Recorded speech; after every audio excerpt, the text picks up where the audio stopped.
Trenton 365 with Jacque Howard. Profiling the businesses, organizations, and people that make Trenton better.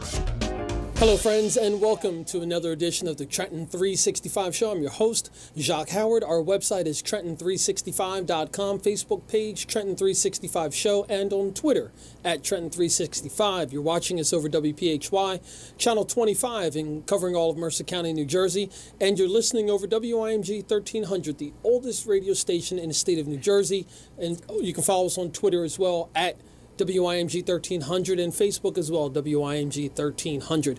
In the studio with me for this segment, I've got my friend Jodi O'Donnell-Ames, who is the executive director and founder of Hope Loves Company, which is an ALS nonprofit. She's going to get into all the details about that shortly.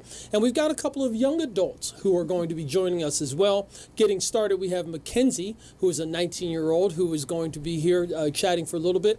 And then after the break, Michael will be in as well. So we always like to have a very large, wholeness, all-encompassing group of people together to give you a full spectrum of exactly what's taking place. But without any further ado, Jodi O'Donnell-Ames, welcome back to the Trenton 365 Show. Thank you so much for having me. It's always a pleasure to see you. And before we start talking about ALS, I'd love for you to share a little bit about your holistic approach to life and talk about some of the other things that you do with that. That's interesting. That's a question for the first time that I've ever received anything like that. For me as a person, holistically, well, I try to eat clean and have a strong faith and be a good person and do things for my community and live the best life possible. Mm-hmm. And talk about your massage therapy practice.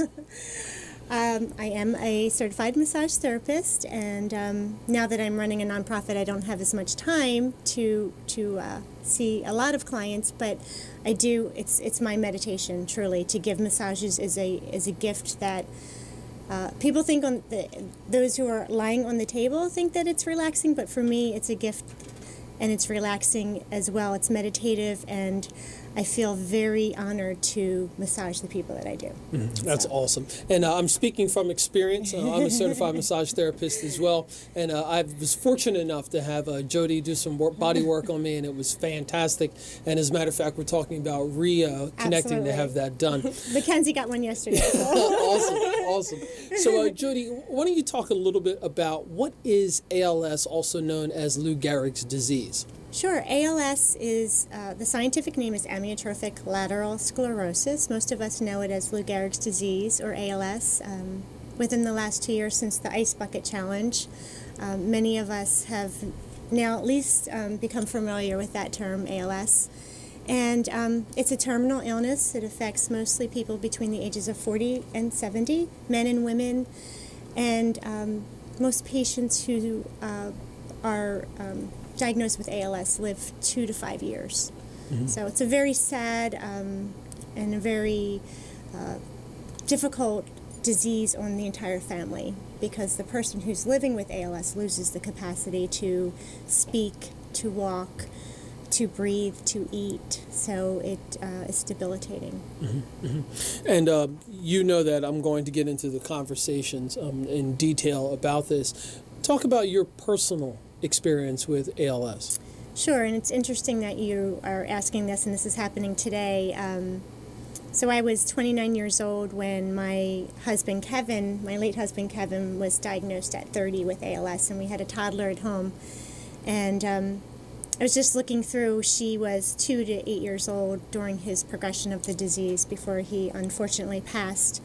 And I was looking through her room today. She's now 23, and there was a book that she used with her counselor at the age of probably 5 or 6 or maybe a little bit older, and she drew a picture of her mom and her dad, and he was in a wheelchair, and the counselor had written above it, "Today I received some very sad news about my family," and which brings it all to why I'm here.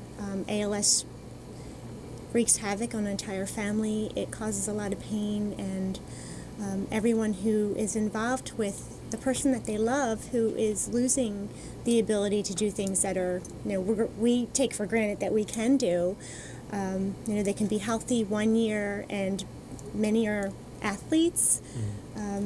Many served our country, and then within a number of years, they're totally debilitated in wheelchairs, maybe relying on a ventilator, a feeding tube, and then having to choose, whether they remain on a ventilator, whether they don't, and some also get infections. So the experience that I had with Kevin was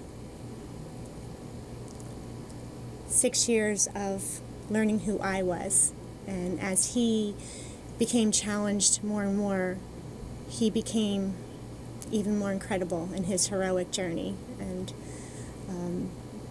it taught me that to be resilient and to honor the gift of being a caregiver, and to love every moment of it. Truly, that's how I felt. But it's not for everybody. But for me, to be someone's hands and someone's feet and someone's voice, and to know that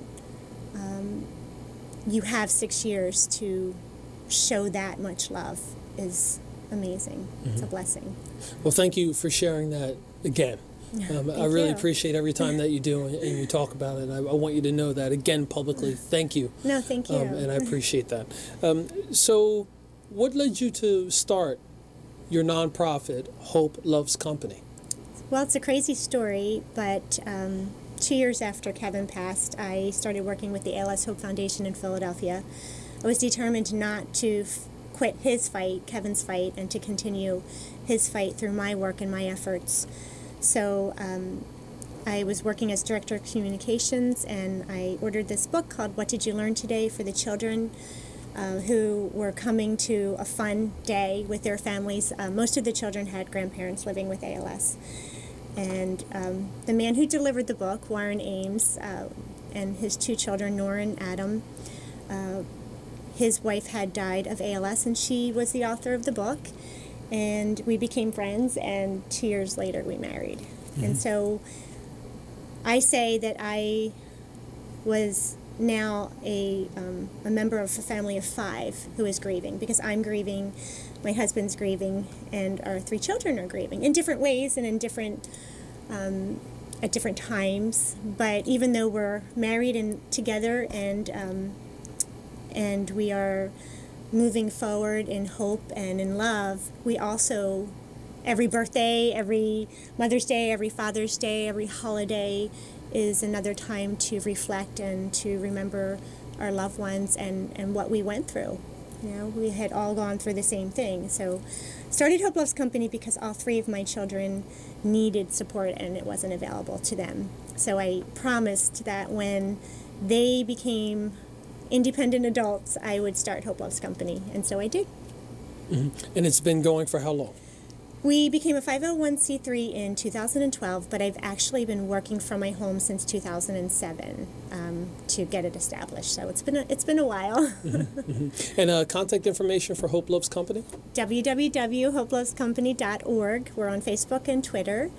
We were on the Today Show recently. I don't know if you saw that. It was amazing. So if you Google the Today Show and Hope Loves Company, you'll find us there. And we are on Instagram. However, I'm really bad at that. So I don't know if you'll find anything on Instagram unless this one here helps me out. We're going to be transitioning to Mackenzie in a second, but I want to make sure that I give a shout out to Warren.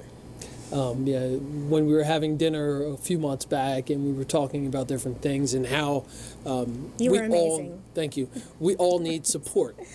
And oftentimes I think we don't know we need support, or we don't recognize the support that we're getting. And I want, again, to say, Warren, you are part of the team. You are doing some amazing things.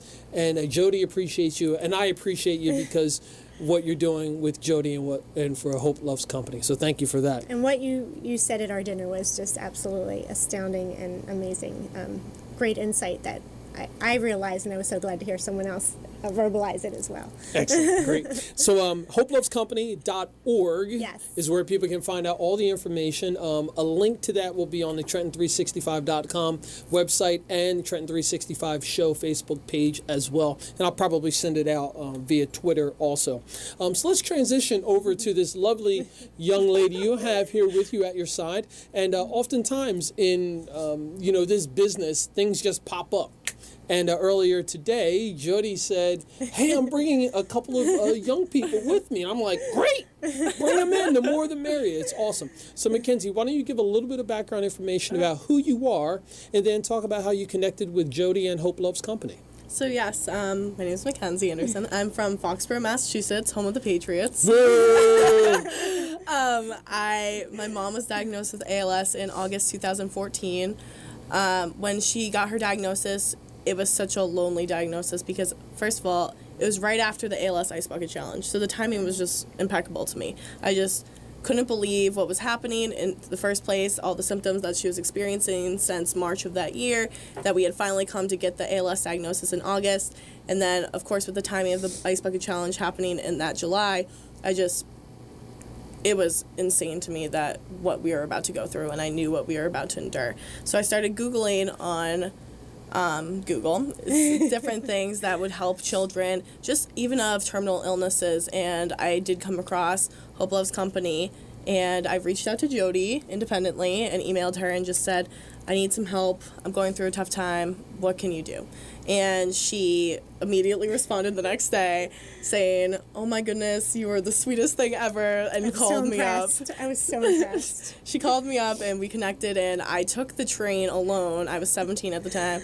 My first train ride at all. I took the train alone to Trenton, got off, Benton picked me up, and we were on our way to camp, and I had the best experience, and I just haven't stopped supporting Hope Loves Company since that experience. My mom recently passed this past March, but through this organization, I have found the strength that I never knew I had, and it's just given me the inspiration to fundraise all I can for ALS. I have worked with the ALS Association in Massachusetts. I've raised over $55,000 for them through the Walk to Defeat ALS, and I've also raised $6,000 for Jodi through a paint party fundraiser that we did in Massachusetts before my mom passed away. That's fantastic. And if I remember correctly, you were featured on a television program Yes. as well. Why don't you talk about that experience? The Today Show. Yes. So we were fortunate enough to have the Today Show reach out to us and come to camp when we were in New Jersey. New Jersey. Because there's so many camps now. When we were in New Jersey, and it was seriously the most enlightening experience because I've known that this organization's amazing. My friends have known it, but for the whole world to now find out via a broadcast to literally everyone, because the Today Show is just so popular now, it was just so, it made me so extremely happy because I just wanted everyone, especially the kids that don't have anywhere to go to or didn't know that this company existed and are going through this lonely process of something where their parent or grandparent is passing away from a disease that just seems like it gives you no hope. To have that hope and to be like, I do know other kids going through this, was just something for me that I was so glad I could give back to the community. That's fantastic. I think that's a fantastic story, and that's almost like the mission moment. Yes. So at 19 years old, obviously, I mean, you obviously miss your mother. Yes. And how has the process been for you going through your mother moving on from this planet? They always say that it's going to get better, especially when you're going through something so tragic, and to watch your family member slowly be decapacitated with the ability to eat, the ability to walk and talk, and all of those things, and they always say it's going to get better. And it did in a sense that I didn't have to watch her suffer anymore, but it doesn't in the sense that I'm always going to miss her. And like holidays, her birthday, Mother's Day, those extremely hard times. I'm moving into college for the first time this coming fall at Penn State, and just knowing that she's not going to be there for those amazing moments, which she always thought she would be, is extremely devastating. And it's through people that have gone through the same experience that I do find my strength, especially Jodi. I can always call her no matter what time of day, know that she's going to be there to listen to me cry, to come, do whatever she can. Just having those people that have gone through the same experience as you and understand truly what you're going through has been extremely helpful. Mm-hmm. And Jodi, I know that you and Mackenzie have regular conversations and you communicate together.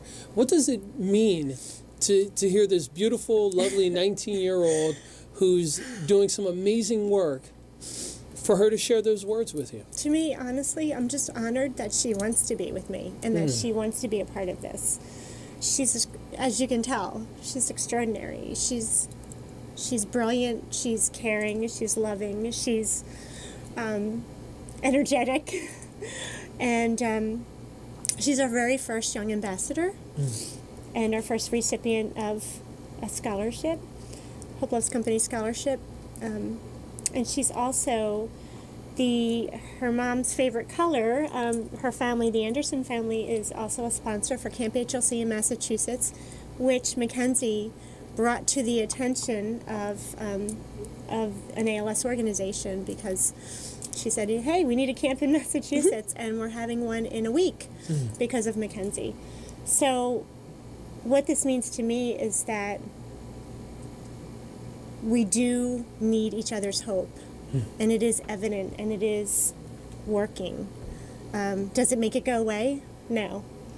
But for me, honestly, just sitting here and that she came to visit me and wanted to be with me is an honor because I know that I'm doing something that is infectious in a positive way, that she can get something out of spending time with me and with other, like Michael and other children. We have 28 children coming to camp.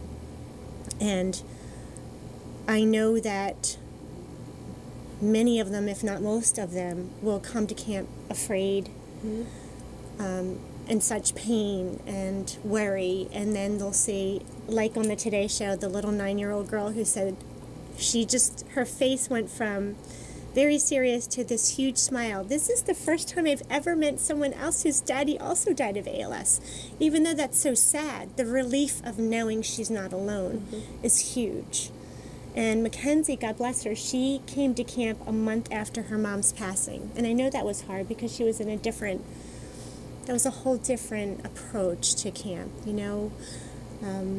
You're coming in with such loss. I mean, before that experience, you know it's coming, and you're exhausted. You're helping. You're caregiving. Mackenzie was up in the morning before school to help her mom, and then at nights, and I got to see that. I was there visiting, and I got to see her transferring and helping her mom, and you know, just the love that shines from her and from all of our kids is enormous. And I think the last thing that I do want to share is that it brings, in many of our children, it brings out things they shouldn't know at their ages, a maturity that they shouldn't have, but also an understanding.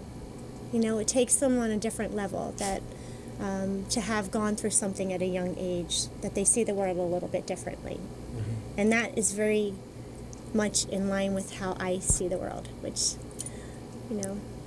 Thank you for finishing on that note. I'm quite emotional, you know, with things like this. And I'm glad that you two can connect, you know, via technology and let each other know how you feel about each other. And for those of you who are watching and listening, it's critical that you open your mouth and you let people know how you feel. Because we don't have a lot of time, regardless of the circumstances, whether it's just our time.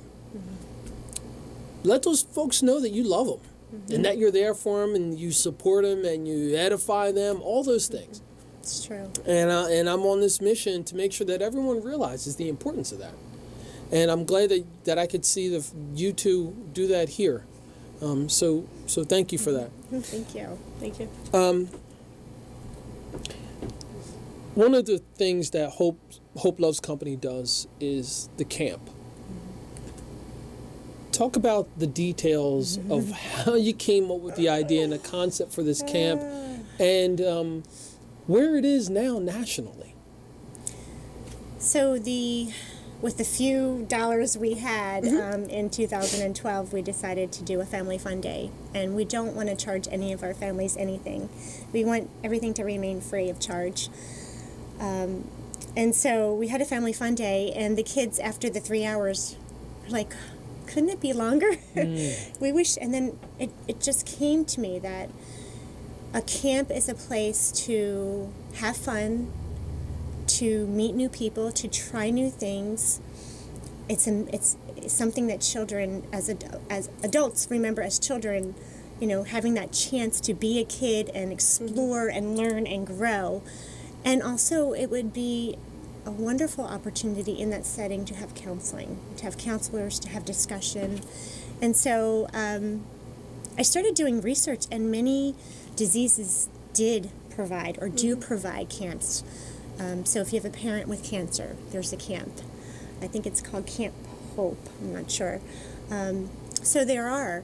But because ALS affects 30,000 Americans, it's on a smaller scale than cancer. Nothing was available. So, and I love everything about camp. It is a chance we're in cabins, we're all together. The counselors are with the children.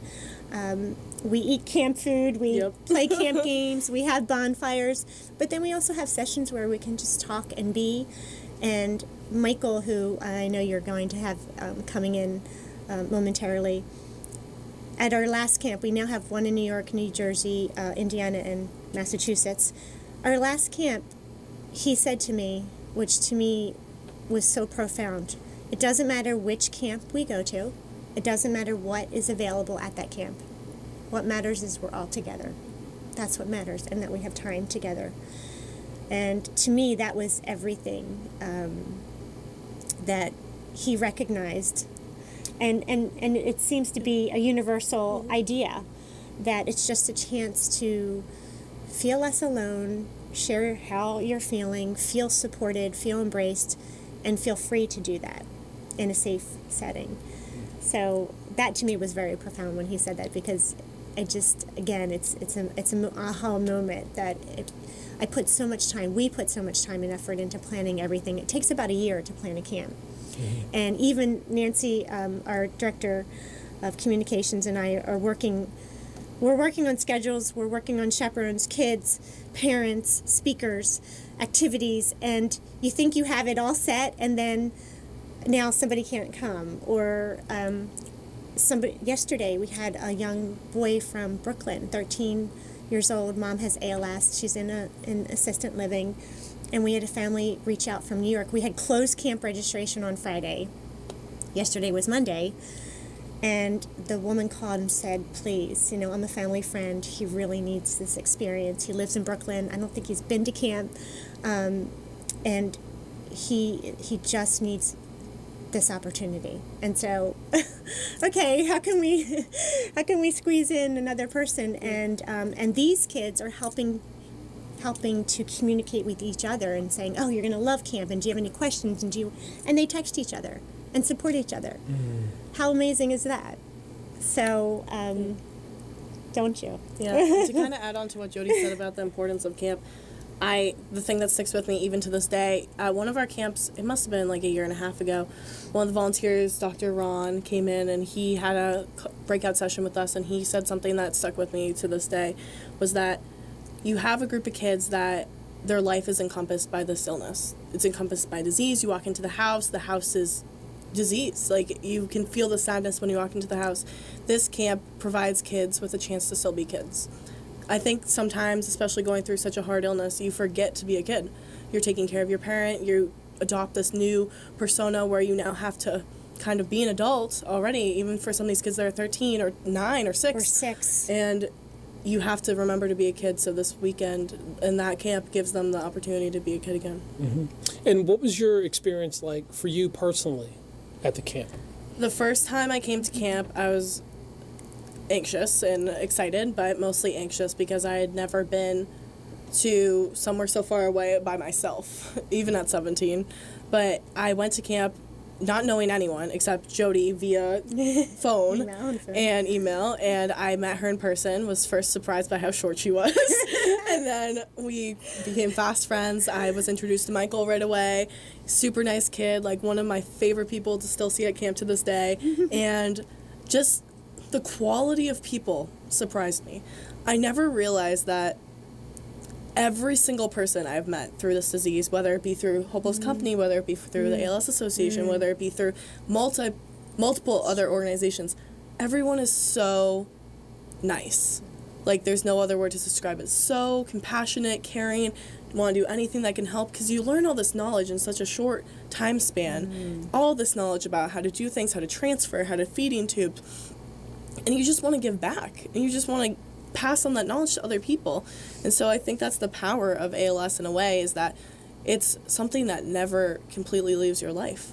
My dad was always someone that was like, well, after all this happens, I might not be part of ALS stuff, and now he's going to help Jodi out at the next camp, and like, he just wants to spread his information that he's learned and help anyone that he can. So I think that's definitely the best part of camp, is that it's all people that want to help each other. And I'm not quite sure if this is appropriate, but I feel it is.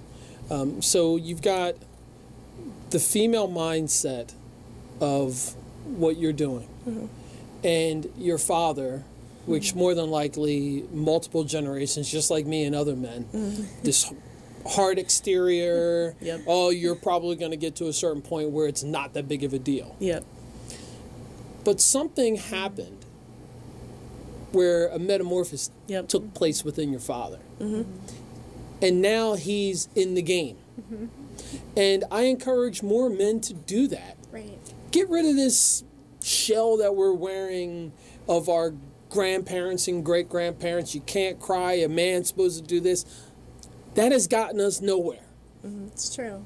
And it's time for us to recognize that we can do some different things and make changes. Feel the feelings. Yes. And express them, and please be a role elaborate. model that it's okay. Right. I want to share about Mackenzie's dad, Jeff. You know, he signed up right away, and I said, I'm just so proud. I'm like so happy that you're doing this. Because I know it's not easy. He just lost his wife of 25 years. And it takes some people years. You know, some people leave ALS totally. They turn their back on it and come back in 10 years. Some people never come back. Some people just want to fight it immediately and do so. But everyone is different, and you have to respect their differences. And he said, well, what do you want me to do? And I said, there are 8 boys coming to this camp. So for every man who is there, and they stay in the same cabin, I said, just be a dad. There you go. Just be a dad. Just love them. Teach them how to throw, skip a stone or skip a rock. You know, fish with them. Just be, you know, that loving presence. That's all we can do, is love them and just be that presence. And that's a microcosm of a better community for everyone. One of the things, and we're coming up on a short break, but I'll tell the folks, I was invited to a networking event in Pennington, New Jersey, through a very good friend who is now deceased and moved on from this plane, Don Addison. Shout out to Don, who I like to consider a precursor of what I'm trying to do. And he said, look, you got to come to this event. I'm hosting it. I really want you to be there. Don, absolutely, I'll be there. Walk in. Of course, I know a few people there, and this little lady comes over to me after the introduction and says, I really want you to call me, and gives me her card, and launches right into her spiel. And anyone who's been to networking events, you know, you hear a bunch of those spiels, and you got a stack of business cards with you, etc. I said, I'm going to follow up with this lady. I've got to know, what is she so ambitious about? And then, of course, you know, I'm social media, I'm checking, like, wow. And that started our relationship, our friendship. And I say that because more of us need to be open to those opportunities. I could have taken the card and said, oh, okay, whatever. Or assumed something.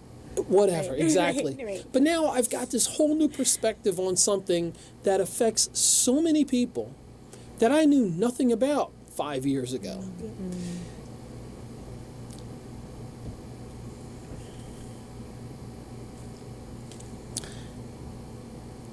And children are taking the lead on building a better community through this camp and through this organization.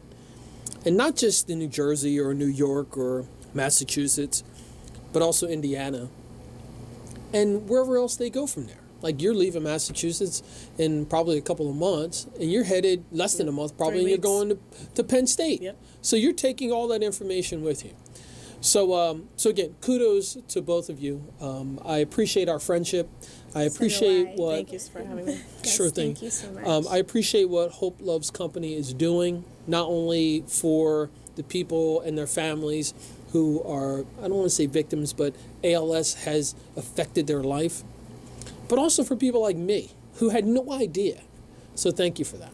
Well, if it weren't for you and Trenton 365, I mean, we wouldn't be here. So thank you for reaching out and for what you do. You're welcome.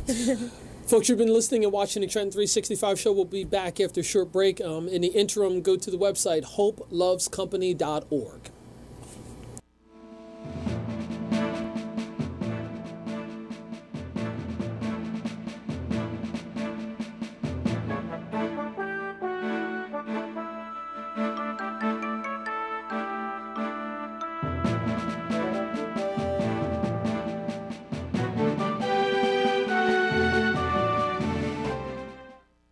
Adopt US Kids presents Multiple Choice Parenting. You've accidentally cut your daughter's bangs unevenly. Do you A, line things up a centimeter from her hairline? Man, oh man, oh man, oh man, oh man. No. Sweatbands are so hot right now. Everyone's wearing them. Like that basketball player and that other basketball player. B, get spiritual. Mom, where did all the mirrors go? A reflection could never capture our true selves. Huh? Beauty is within. C, look on the bright side. Less time blow drying, more time texting. Or D, show empathy. Mom, you really don't have Ta-da! Twinsies. I kinda love it. As a parent, there are no perfect answers. But you don't have to be perfect to be a perfect parent. Thousands of teens in foster care will love you just the same. For more information on how you can adopt, visit adoptuskids.org/AZ.